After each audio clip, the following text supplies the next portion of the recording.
house. Actually, it's funny since Tammy is our mutual friend. Yeah. One time we were here and the toilet got clogged up, and Tammy, being the Tammy that she is, went in my house, got a toilet plunger, and plunged the toilet. And so later, I found this little bitty plunger, and I took it and put it in her kitchen back in her old house, and was like, "Thank you for saving the day." Yeah.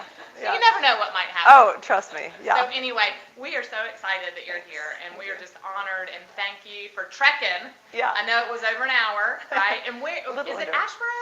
No. I am Stokesdale, kind of like closer to the Virginia border, kind of Rockingham County. Rockingham County. Okay, yeah, okay. So I know where that is. It was a little under an hour, just a little. So. Yeah. So, but we're glad you're here, and I'm not going to do much of an introduction. I'm just honored you're here and excited. And Tammy has told me many, many times that you and I could be kindred spirits, and so it's neat to be in the same space with you. And but I think a lot of us have been reading your books. We know a little bit about your story, and we're just excited to hear what you have to share this morning. So, okay, good. And let me just pray. Oh, and this is a little gift for you from Imago Day. So we'll put that with your belongings, and just to say thank you for coming and all that kind of stuff. Okay, so I'm just going to pray. Holy Spirit, thank you, Lord. We love you, Jesus. Father, we are just so honored and privileged to have this sweet sister, your daughter, here in our presence. And so we just lift her before you, Father God. We put her at your throne and just ask that you just fill her with your spirit for her to bring the words that she would like to share with us, the words that you would like for us to hear. We speak blessing over her. We speak blessing over her journey, over this book that can touch so many lives and change so many hearts and help us to understand truly what it means not only to open our doors, Father God, but to open our hearts. That's just been such a takeaway, and I thank you for that piece, Father, of opening our hearts and doing hospitality, Jesus, the way that you modeled for us in your scriptures. And so we just thank you for this morning. Holy Spirit, we welcome you into our presence, and we just give this time up to you as an offering. We love you, Jesus. Amen. Thank you. Okay, so this feels so much more official. When she said, "So can you speak?" and I'm like, well, I just envisioned us in a circle and we just like shoot the breeze. So when I walked in, I'm like, I got some notes in here somewhere. But okay, so just to give you a background of what my morning looked like, right? You know, I put the GPS in last night, and then I put it in this morning. And then that's a mistake because it added on 10 minutes. So I call her, and I've never been here, so I turned one road too early. Well, when you go down that road, it turns into a field. I'm driving in someone's backyard. I mean, legitimately, I go, I'm in someone's backyard. And so then me getting stuck in the bathroom would be par for the course. And to give you the background on that is last month I had the opportunity to be on the Hallmark Channel. The Hallmark Channel has this daily talk show called Home and Family. So I was one of their guests on there. So that's kind of like a fun, like fancy thing, right? So I have my own trailer with my name on it, and I go in with my publicist, and we walk in, and it's really hot. It's in LA, and the air conditioning wasn't working in this trailer. So we walk in, and we shut the door, and it's probably 95 degrees, and I'm like dressed, you know, I start sweating, and we locked ourselves in the trailer, and so it's getting hotter. I'm like taking my shirt off. I'm opening up the little mini fridge, putting my face in, and she goes, "We need to call the producer. We need to get," I go, "Are you kidding? We've been here 5 minutes, and then I'm going to call. We're locked in our trailer." I mean, it was so funny. Finally, we did have to call them and be like, "We're locked in the trailer."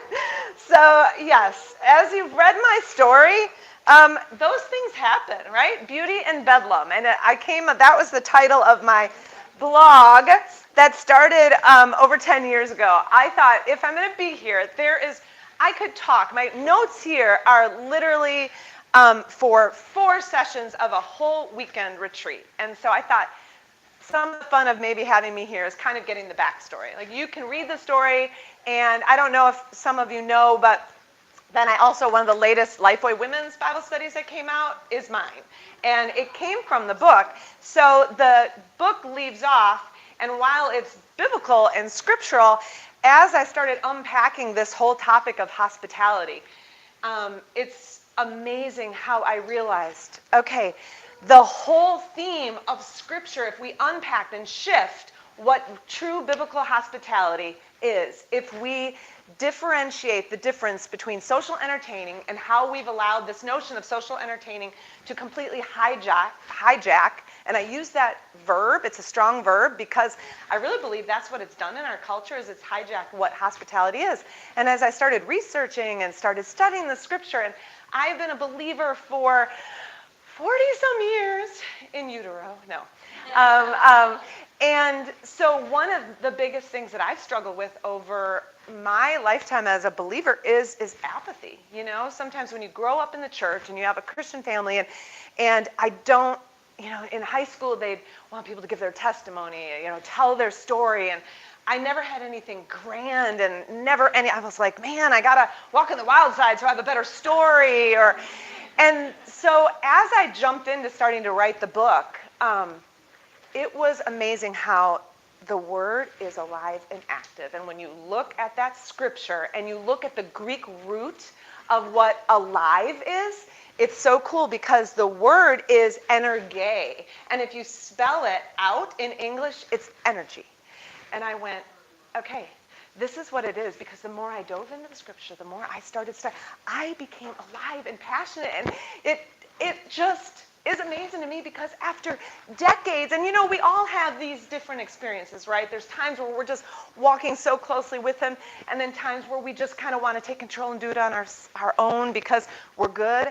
And I realized I had this mini revival in my late 40s, this mini revival, because I started diving into what his word said. And so when I'm like an accidental author, because I've been writing this blog, but I didn't even know what a blog was when I started. I just, 10 years ago, people were just kind of learning what blogs were, and in order to leave a comment on a blog, you needed to sign up for this thing called Blogspot, and you had to like actually put your email in, and if you wanted your picture to be assigned with this, the comment, you needed to upload a picture.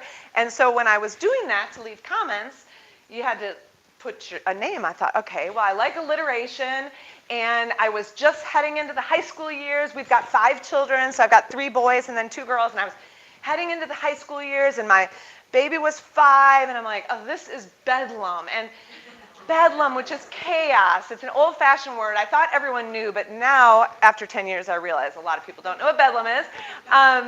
And so I started seeking passionately to find those hidden jewels in the everyday moments, the beauty that was sometimes like under the laundry and like in with the socks and underneath all the meals, right? So that's how I started writing on my blog, and didn't know what it was, don't really even like the process of writing, which is pretty funny now that I have 3 books, 1 or 2 of these and 1 coming out in February. But so how it happened was they approached me and just said, we would love for you to pray and consider writing a book on hospitality. And that's very backwards, because normally when people have a heart as an author, like for decades, like their dream is to publish a book. And I didn't want anything to do with it. Because my blog grew, and I hate the word platform because it's so yucky, but unfortunately, because my blog grew and I had this platform, publishers don't always necessarily care about the content of the book. They just know you can sell it. That's like the business side of it. They could sell it. So 5 or 6 years ago, when my blog was at its highest, I had publishers saying, well, we really want to sign you to write a book. And I just said, absolutely not. No, I am just, you know, I got to go in deep. I'm raising teens. I got to go deep with these boys. You know, I don't have time to be writing. I need to be living it.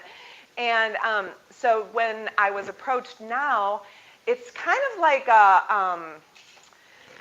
an essay, or in high school or college, right? If your professor gives you an assignment and says, just write on any topic, what's the hardest thing? It's coming up with the topic. It's like narrowing it down. So when they said, write on hospitality, all of a sudden, that was like the biggest hurdle was minimized. But I actually went back and said, you know, there's so much out there on hospitality. I'm not going to write a book on hospitality. There's so much out there. That was my very first reaction about it. Because I was doing what everybody else does. They hear the word hospitality and they assume it's about inviting women around the table and a dinner party or inviting women for coffee, but they view it as this really specific one and done act, right? And I did the same thing when they approached me. And isn't it just like the Lord that over the next 2 nights, I couldn't sleep. And all of a sudden, he just started bringing all these things to mind.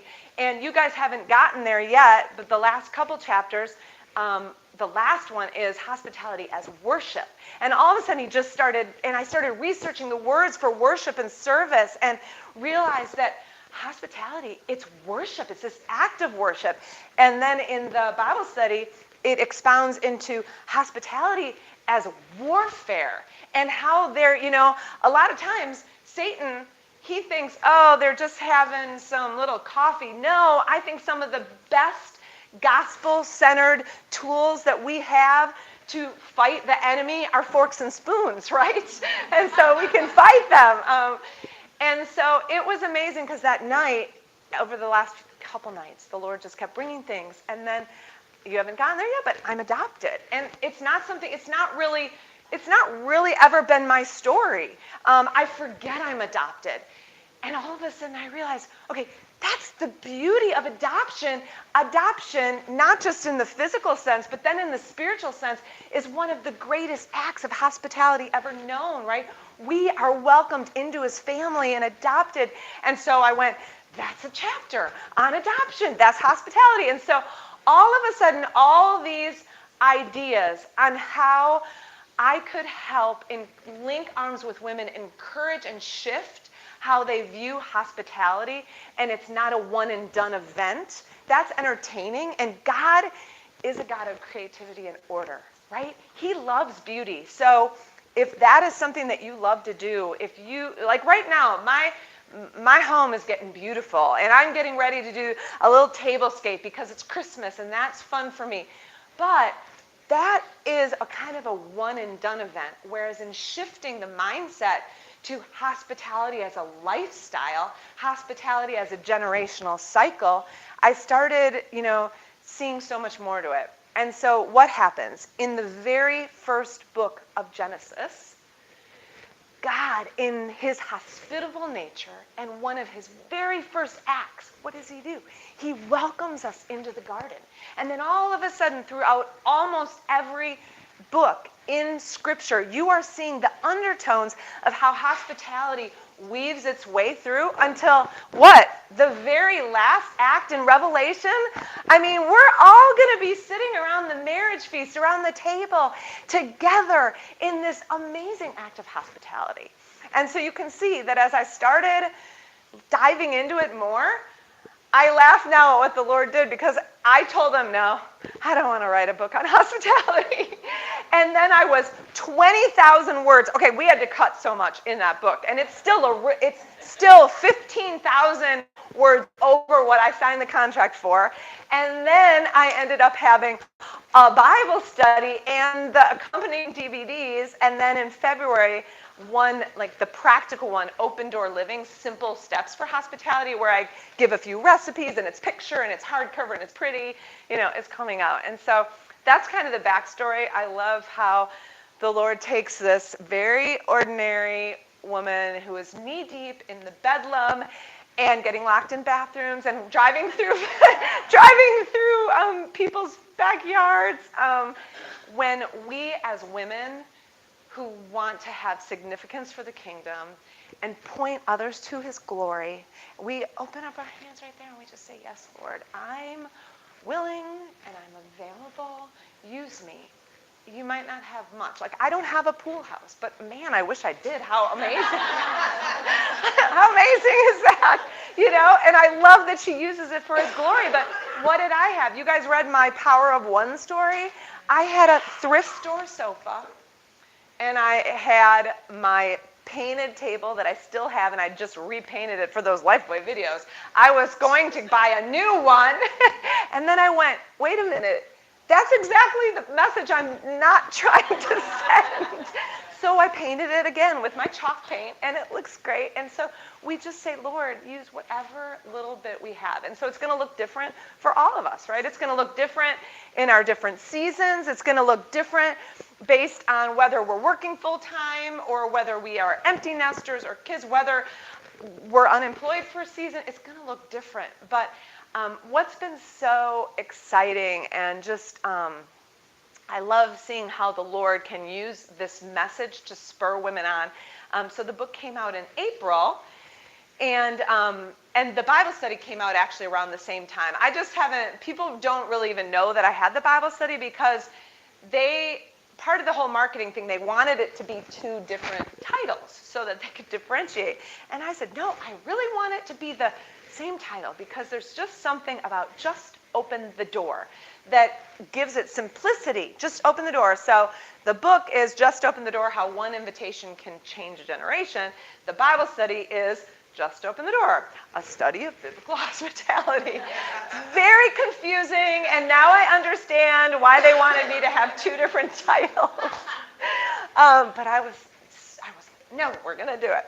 So it's been however many months, and now almost every day I am getting emails and stories from women who have said, Jen, and what I love is it has zero to do with anything I wrote, and all to do with how the Lord just said, I've equipped you with exactly the personality and the home and exactly everything you need today to extend this invitation. You don't need to change. You don't need to research. You don't need to get on Pinterest. I have given you what you need right now. And so I think by women, instead of being held hostage, which is really what they've been, we've been hostage to this notion of entertaining, they've allowed, the Lord's allowed them to step in to being this hostess that the Holy Spirit uses. And it's been looking different for every person. But I have one story of a woman who I think she said 8 years, she'd never had anybody in her home. She was so paralyzed at the thought. And we all know that, right? We've all been there to some differing degrees, okay? I was a little paralyzed before Lifeway came and shot at my house because they don't go to people's house. They rent beautiful little Airbnbs or they go to churches and they said, so Jen, and I'm giving you just like the backstory because maybe this might be interesting, but we sat around the table and they started talking about the DVDs and they said, so where would you like to shoot this? Do you want to do it? A lot of the teachers do it, in a church, and like if you see Priscilla Shire or Beth Moore or whatever, they're always in front of a live audience and they do it. And I just said, that's really not the message of this book at all. It would feel very uncomfortable for me to stand up. That's why I wish that we were all sitting around one table with our coffee in hand rather than me standing up here, because it's very much about community and linking arms with each other. And so I said, I don't think I want to do that. So then I thought, well, they'll probably, what they normally do is then they rent these really pretty houses in Nashville, right? And they make them look all cozy. They make them look like lived in, but they're really not. One of the last ones that they did, Danny Goki has this Airbnb, and they rent his all the time. I was like, that sounds great, And then one of the women there on the team said, well, Jen, this is really your story. This is your story, and I think that we should we should shoot it in your house. And I went, okay. So, there's a little conviction there because I'm just writing 60,000 words on Just Open the Door, and I'm about to slam it shut on this video. And they look at me, and the video guy says, so are you comfortable with, there's probably going to be 15 people. It's going to be, and I said, my life is chaos. It's not the number of people in my home. That I'm very comfortable with. I said, but I'm just going to be honest. This is not a model home at all. I said, right now my living room is green, and then one wall almost looks like a Monet painting because I have 5 different shades of blue and gray, because I was wanting to paint it. And they'd been there, you guys, I'm just admitting, for 6 months. Okay, so it was not as if I was just pondering for a few days. It was there, and I was paralyzed with paint choices. I mean, it's ridiculous. That's why I like Aldi grocery. It's like all the choices are minimal, okay? So, and then I said, and, you know, I have electrical boxes that the white, you know, are sticking out. We haven't fixed. I mean, I had legitimate things that if they would come and shoot, people would be so distracted. You know, there's always ladies in the group that would be so distracted, like, oh my goodness, that is a safety issue. And so then he kind of backtracked. He goes, well, maybe I should do a site visit and find out. And so I pulled up some pictures, and he said, okay, that's fine if you can just finish painting the walls. And but then what happened? So they're getting ready to come and shoot, and I just bit off way more than I could chew. I am much more like a loosey-goosey, fly by the seat of my pants. And so when you're under contract for books and Bible studies and big timelines, that is not a good personality to have, which is one of the reasons I never wanted to write a book in the first place, because you got your introvert and your extrovert. So if you're an introvert, imagine it would be like walking into this big auditorium, and if you've ever seen that Seinfeld show where like it's a close talker, like you'd have to be a close talker for hours and hours at a time. That's kind of how I felt as an extrovert, because I had to be so focused and quiet, and I can't do that in our house when I have all these kids and people in and out.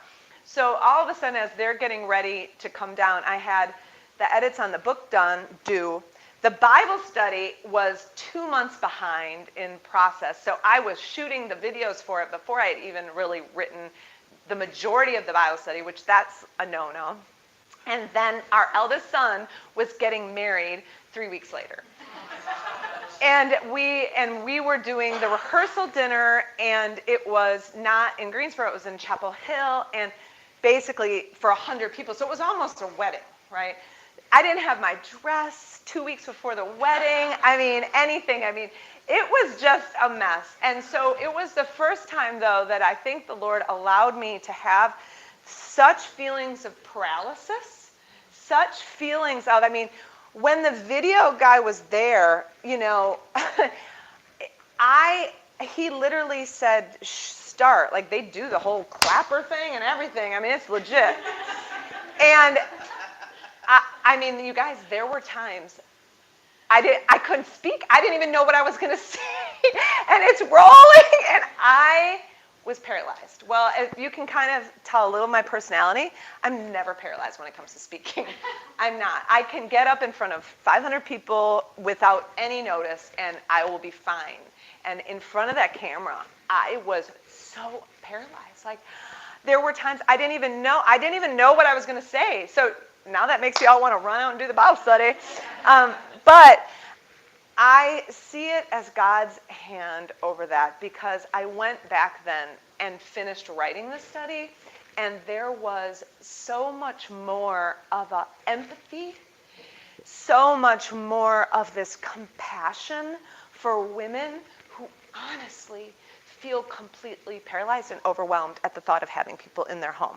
You know, whereas almost before that, I understood the concept, but it was very foreign to me, because for some times I wanted to be like, just buck up, invite someone over. You know, I mean, I have three older brothers, so I kind of grew up in that, like, get over it, you know, kind of mentality. And so there was so much more empathy as I wrote the end of the Bible study, and so I'm really grateful for that, even though I wish I could go back and do all those videos over. But it was quite an amazing, you know, process. And so now hearing the women who, back to my bunny trail, who hadn't had any people in her house for 8 years, and emailed me this pages and pages of what the Lord did, and that chains were broken, and she was out of bondage, and this fear of doubt and thinking that she didn't have what it took because she was an introvert, and she wasn't a good conversationalist,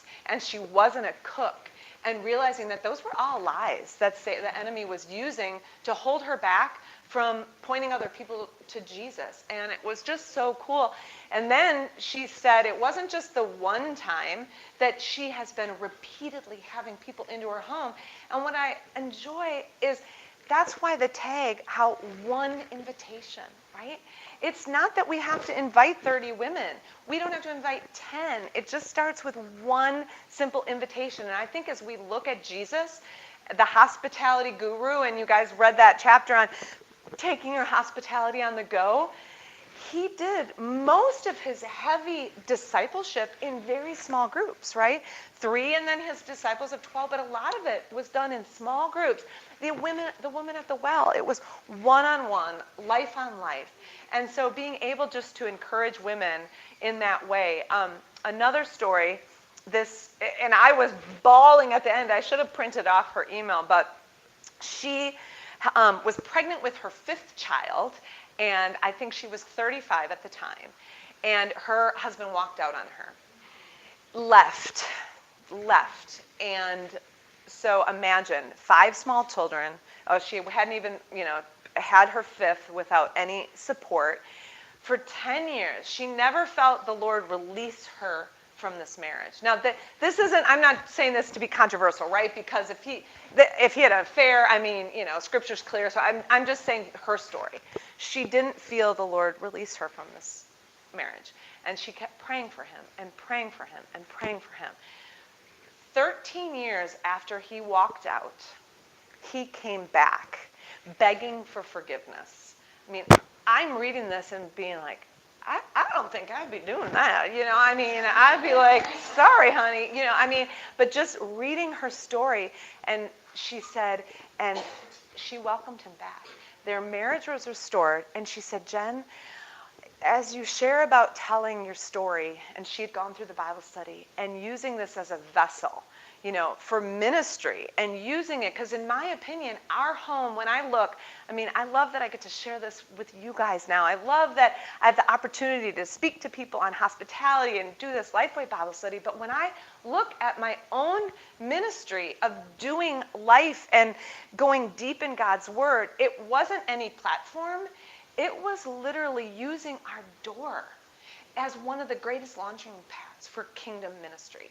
As I look back in our home, it was what happened through our hospitality and through my parents' hospitality and this trickle-down effect that occurred. So she read the book and she emailed me and she said, Jen, I've never been so passionate about opening my door. I never thought of using our home as a vehicle for ministry to tell my story. And so now she started this whole ministry to women who have gone through hurt in their marriage and divorce and affairs. And she has 5 grandchildren now. And so I went, what a ministry this woman can have to all these women who are aching. And so every day I'm getting stories, and it's just so fun to celebrate with people and to see, what they're doing, and knowing that it's nothing special. A lot of times it's kind of like in The Power of One, the story I read that I told about Antoine, but also about Jessica.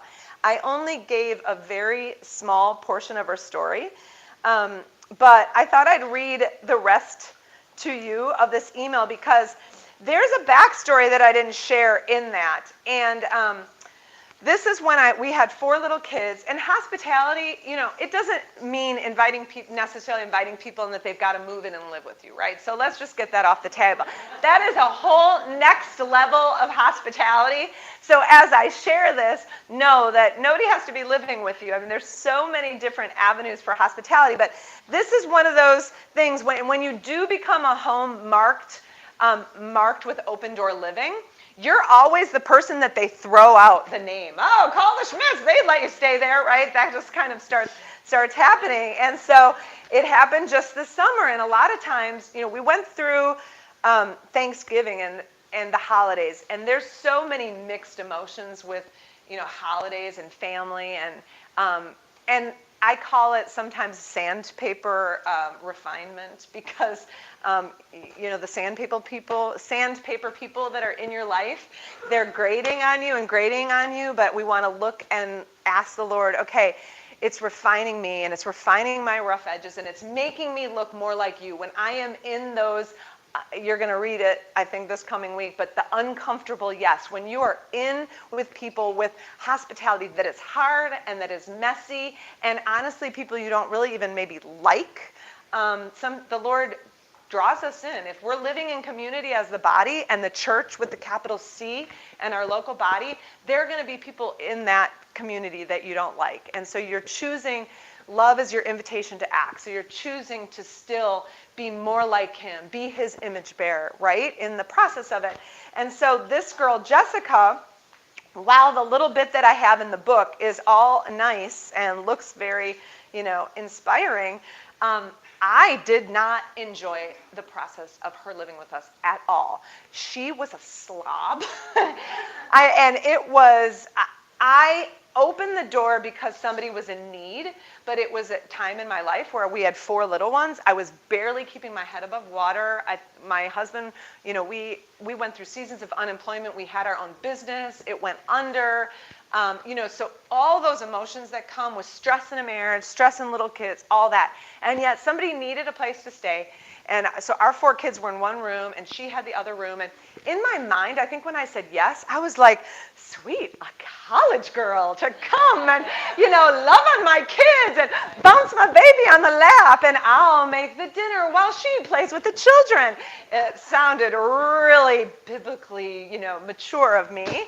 And then she moved in, and it was like I was the maid in the hotel service and everything. And so I wish I could tell you that during that summer that I was waking up at the crack of dawn and lighting my candle and opening my word and saying, Jessica, come sit alongside me and let me disciple you in the ways of the Lord.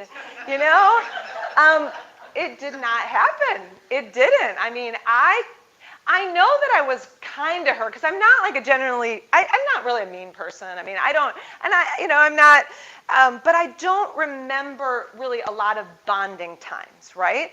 And so let me find this little thing because it's so interesting to see what she remembers. And she found me online 15 years later and reached out to me. That's how that email came about. And the thing is in that email, one of the things as women, we've just got to give each other the benefit of the doubt, right? Give each other the benefit of the doubt because she had emailed me. I never saw the email. So then and it was a time where my in-basket would, I pull up my phone and show you my in-basket. I have 12,000 unread emails. But I don't want to just get rid of all of them because there might be something important in one of those. I don't want to just do a flush sweep. So I have years of unread emails that just keep going. And same with texts, like give each other the benefit of the doubt, right? You get people that text you and you think you texted them back. I am so sure I texted them back and I might go back to my text and I never push send, right? Okay, say hey and then, right? But that friend thinks we blew her off and has created this whole scenario at midnight laying in bed about how we don't, whatever she thought. And it really was you just didn't push send.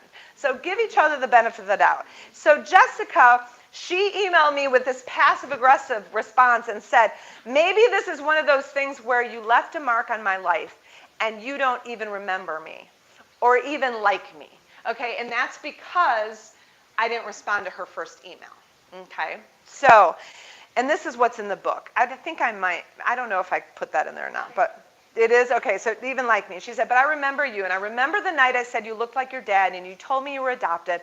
I never forgot a lot of those things, like seeing a real Christian family live their life, homeschooling, loving discipline, intentionally leaving a heritage of Christ, bearing up under tough times. And after adopting our oldest children, I still thought about you, and I wanted you to know I never forgot, and it impacts me now as a wife and mother. Okay, so that's in the book. Well, after I wrote that, we kind of have been keeping in touch now.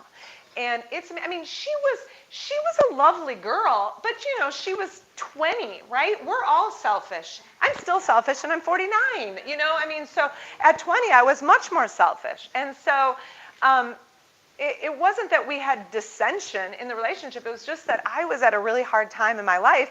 And anyhow, so we've had this interaction now and looking at all the Lord is doing, and she's adopted 3 more children.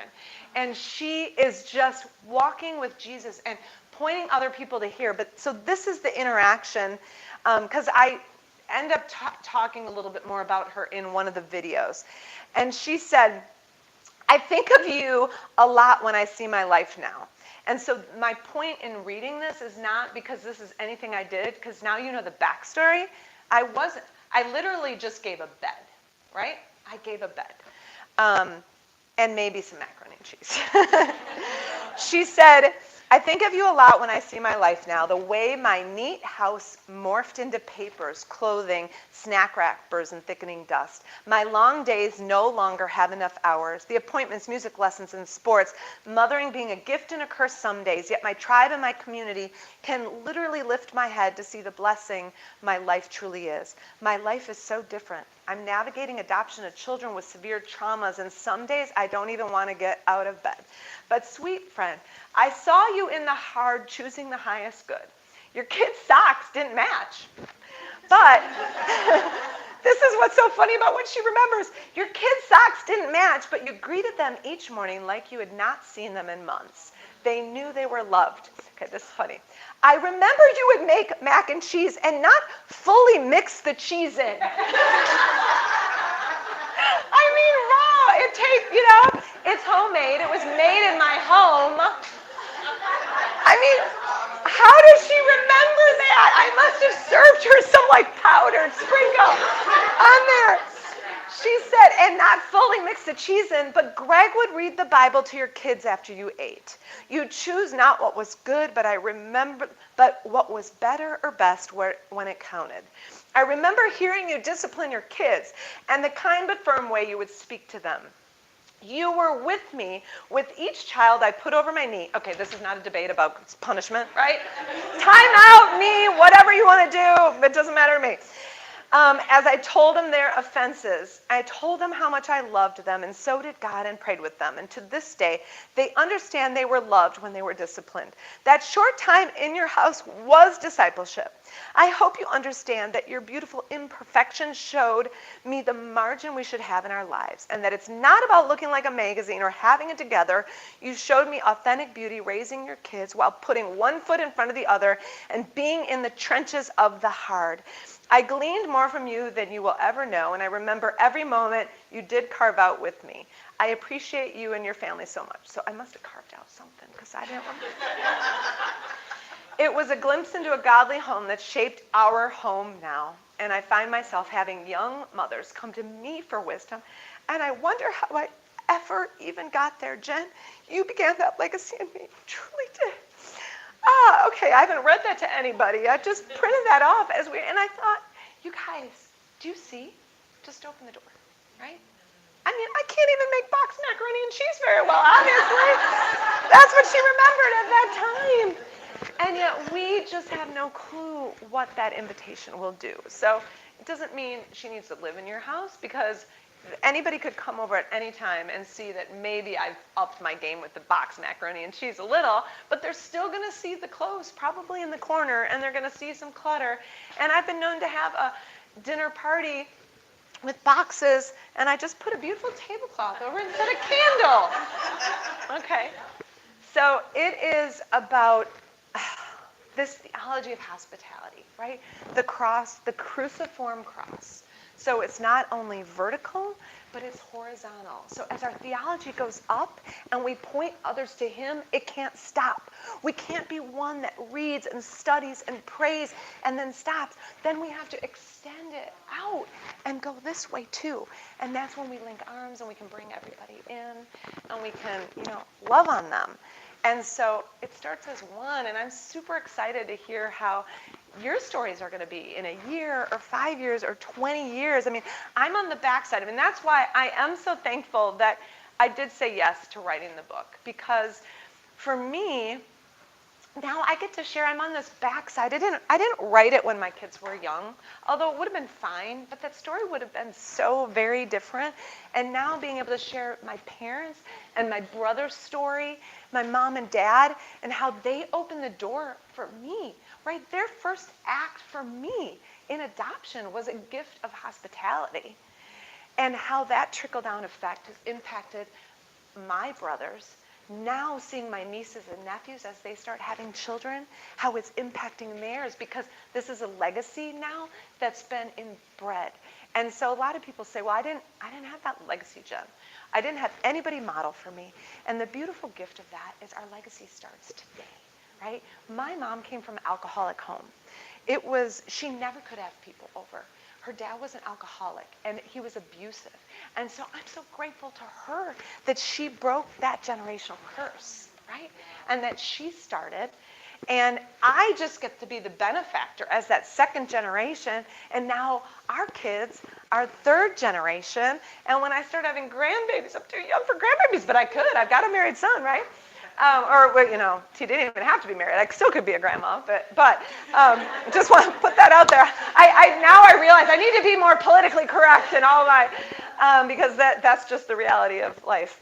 And so seeing that generational legacy, and I'm excited because that is what you guys have. You have the opportunity to create new legacies and to pass that down and to model for other people and to point them to Jesus, because taste and see that the Lord is good, right? Taste and see. And when we can taste, it's such a visceral thing, right? Why we love food, but there's so much more. Jesus gathered around the table, and that chapter on food, I hope it was eye-opening. I go into it a lot more in the Bible study, but when we look, almost all of his acts, especially in Luke, of discipleship and evangelism, where when he came to the table, was at the table, or he was leaving the table. So when we hear about taste and see that the Lord is good, we can't help offer, and people can't help but taste and see and know that he is good, because he is the one that breaks any curses. He is the one that looses our chains. He is the one that gives us hope and freedom when sometimes we feel that we don't have any. So all that to say, one of the easiest ways for us to offer that opportunity to taste and see that the Lord is good, is to invite others, loving on them and offering just a simple invitation to them, and just opening the door, right? It doesn't have to be at our house. It can be at Starbucks. It can be at church. It can be our car door, although there is something to be said, because when people get to that chapter, a lot of people say, that chapter, hospitality, and they go, revolutionized my life, because it gave me freedom to see hospitality in so many different ways. And I love it, because obviously for me on the football field, it did that for years and years and years. And now that son, you guys, there's this new professional league. Michael Vick is his offensive coordinator. He's playing professional football, and I thought we were done, and now I'm going to have the opportunity to bring my hospitality on the sidelines again. But don't then let that stop there, because there's something that happens in somebody's home, right, that can't happen at Panera or Starbucks, as much as I love meeting there. Because we just, to take it to that next level conversation, sometimes you just need that privacy and that coziness and that vulnerability that comes with sharing your home and your story and your life, done not out in public. So anyhow, I told you, see, and they said, can you write a book on hospitality? No, I can't, but I have a lot to say on it, because I just see the Lord doing just amazing things through people's lives when we're offering just that invitation. So, do you guys have, yeah. Yeah, that'd be great. Oh, I'm used to standing though. I thought you might want to feel more Yeah. cozy and cozy. I was going to say, this is the epitome of a cozy chair. as I'm like, here we go. Put my boys can put their. No, I love it. Actually, it's great. Well, it's supposed to kind of warm to your. It does. It actually is very good. So Yeah. I I probably talked longer than you wanted me to, but. No, we're good. Okay. 15 minutes. We're gonna, Yeah. we're gonna